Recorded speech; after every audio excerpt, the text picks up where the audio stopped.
Throughout the night, I got fevers and sweats, and I knew what was going on. So I got up in the morning, got tested, and turns out I got COVID.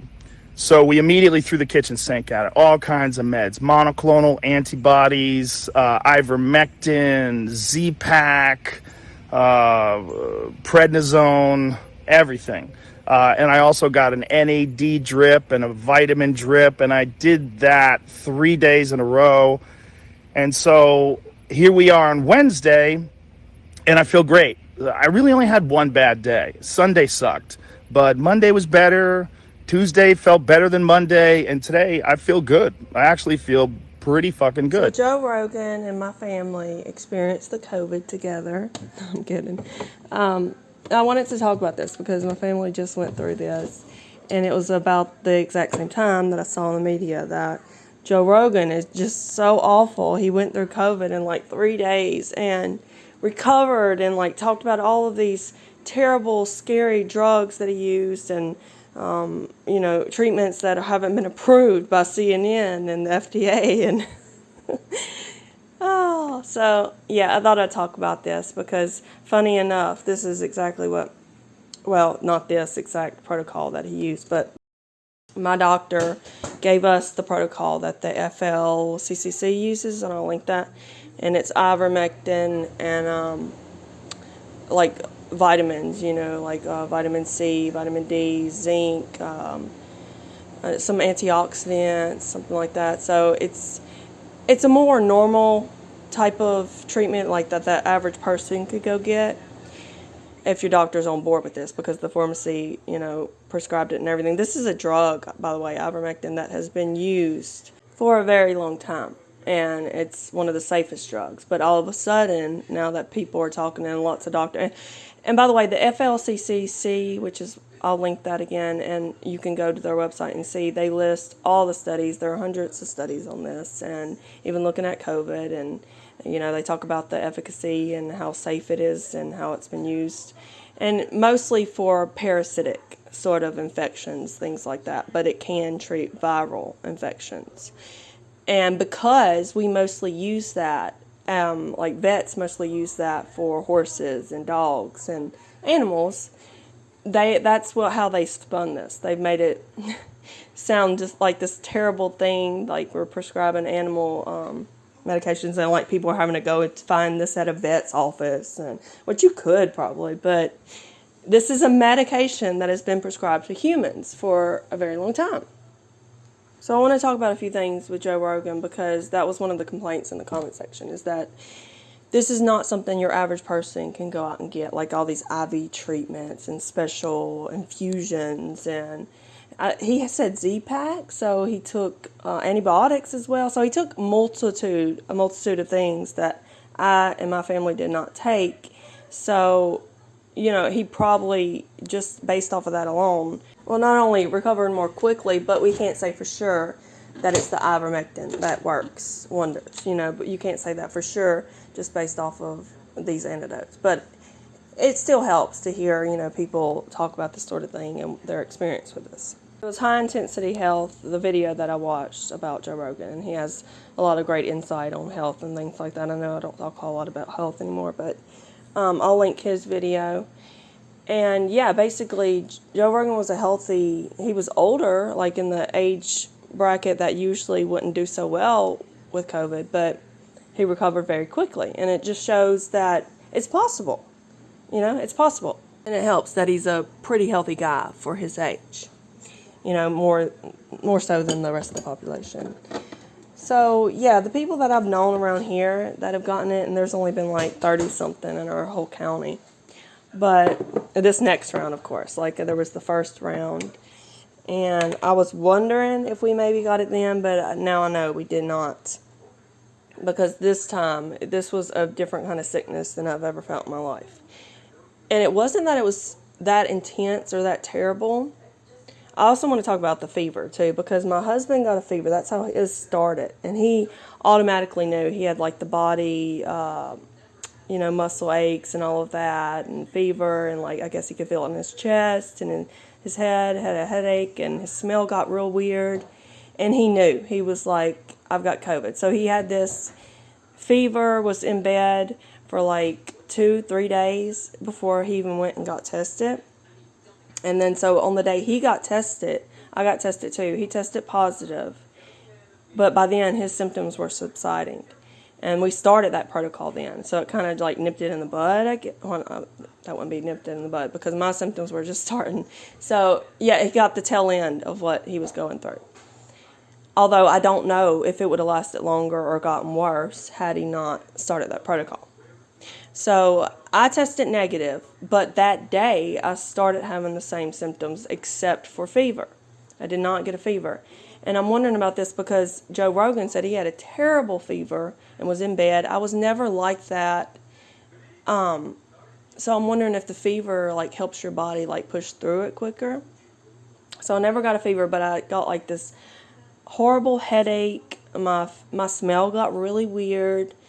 I could feel stuff in my chest and like I needed to cough, but I couldn't, like nothing was coming. And I still have a cough, by the way. It's been weeks. The worst symptom above all, I had like nausea. I didn't want to eat, or I would get an appetite, but it would be weird, and it would like just be off and on, iffy. And fatigue. Fatigue was the worst part of this whole thing. It took like 10 days, I'd say. So the general sickness, like the headache and stuff, that lasted only a few days for me. And again, I started the ivermectin protocol and the vitamins the day I started getting symptoms. And so, yeah, that was only a few days of like a headache, and then my smell got really weird. I think I smelled cigarettes one day somewhere, and I despise that smell. So it was like that smell got stuck in my nose. I would come home and I would lay down and I would jump up, swear that somebody was inside smoking. So that was really weird because I've heard other people say that they completely lost their taste and smell, but that didn't happen to us. And my husband had like a grape smell stuck in his nose. I don't know. That was really weird. So it was like the lingering symptoms that were more of a bother. Once my husband was back on his feet after a few days, he was back on his feet. Like, he was fine. But for some reason, I couldn't kick the fatigue. Like, that just lasted and lasted. And I was taking like 2 naps a day. I would literally be up for a few hours and I would just have to go lay down. Like, I could not even take it anymore. And oddly enough, it felt connected to like the congestion or the breathing, which I didn't feel like I couldn't breathe, but I kept feeling like there was something I needed to get out of my body. And, I couldn't cough anything up, though. So it's like that has persisted, except it's cleared out enough, I think, to where it's not like, I don't know. I assume it was lowering my oxygen or something like that, and that's why I would get so tired after only being up a few hours and about. So yeah, after 10 days, that finally subsided and I started feeling somewhat normal. Although I still had like a brain fog. I still am dealing with that a little bit. Like it's like lingering. I don't know how else to say this. It's just like these lingering symptoms that haven't fully subsided. And so the kids, they got sick the same weekend. Well, one of them actually. I'd say the kids, but my other little one, my 2-year-old, had a cough that was just not so bad. But my other little boy had a cough, but he also had a fever when my husband had a fever. So they had the fever. That lasted only 1 day, and then he was back to normal with like this lingering cough that we all have, which is what I've heard from everyone as well around here that have had COVID. They said the cough just stayed for like months and it finally went away. I wanted to include about the headache, for me at least. I knew this was like a huge, I'm talking about a pounding headache. That's what I woke up with on the first day. So that was a big deal for me because I don't get headaches. Like I never get headaches. We didn't even have headache medicine in the house. We had to go out and buy something. And I say the symptoms lasted a few days, but the headaches lasted probably like 5 days. So another thing is we did not give the children ivermectin because it is not recommended for children 5 and under, and plus they weren't sick enough, in my opinion, to need anything like that. If I think of anything else, because like I said, I've got this brain fog and it's sort of making me forgetful, but I'll put it in the comment section. And the last thing I'll say is, I mentioned like 30-something cases in our county, and the thing is about that, that's not always precise, of course. We know that, like, the tests sometimes don't work, or, some people aren't getting tested, and, there's just things like that going on. This whole year or so, what has it been, 2 years now? I have no idea. I mean, we haven't taken precautions like masks or anything like that. No, in my opinion, if you're healthy and you're exposed, either you'll get it or you won't, So you can fight it off if you're healthy enough. Get sunlight, get moving. One of the worst things they say to do is to just lay up and let that accumulate on your lungs. And so if you are going to lay down, try to sleep on your stomach in a position like that. But yeah, I've had a lot of family and friends in Louisiana that have gotten it. It seems like it's a lot more people down there getting it. And one person we know was even hospitalized and wasn't doing very well. A young woman, by the way. Antibodies that come from natural immunity are obviously the better option.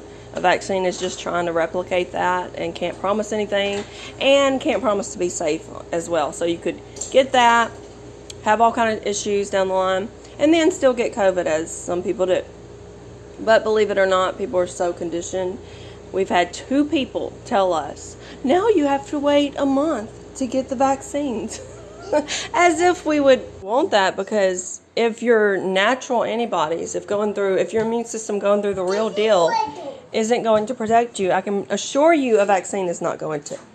But people, they want all this additional protection. They're so terrified because they hear about these young people being hospitalized and sometimes dying.